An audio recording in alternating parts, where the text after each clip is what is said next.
Makes sense, Russell. You spoke about scaffolding and the right time for an instructor to intervene and aid the student during the learning process. Can you shed some light on that specific topic, if possible? I think what you're talking about is more of, what we call the zone of proximal development in instructional design, right? So the point where scaffolding is, from an intervention standpoint, is needed.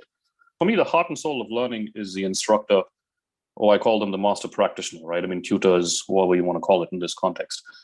Because there was a study that a researcher in New Zealand called John Hattie had conducted several years back, right? He had kind of a meta study, as he called it, of all the possible interventions, learning interventions that you could apply. And he said the largest effect size, and I'm kind of summarizing or distilling what he said, is making visible to the instructor the impact of learning. He said that's the largest, that's the most important avenue of the whole learning process, right? So that's what we've got to do over here. If you talk about asynchronous learning, then the student, if he or she gets stuck in the course, right, during that whole learning process, the instructor needs to know what's happening. The tutor, in this case, needs to know what's happening. And there has to be a mechanism for that just-in-time scaffolding.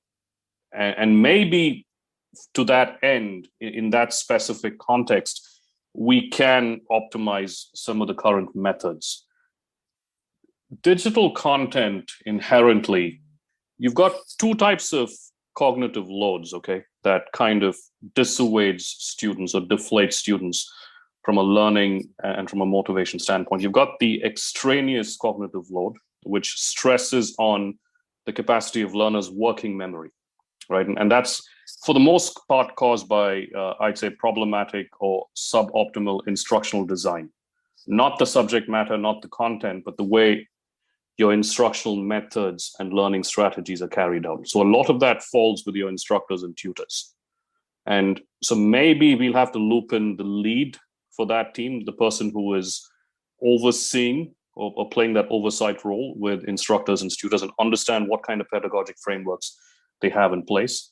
And then you also have the intrinsic cognitive load, which is the inherent complexity of the content of the lessons itself, right? The way you've instructionally, the way you've authored the content.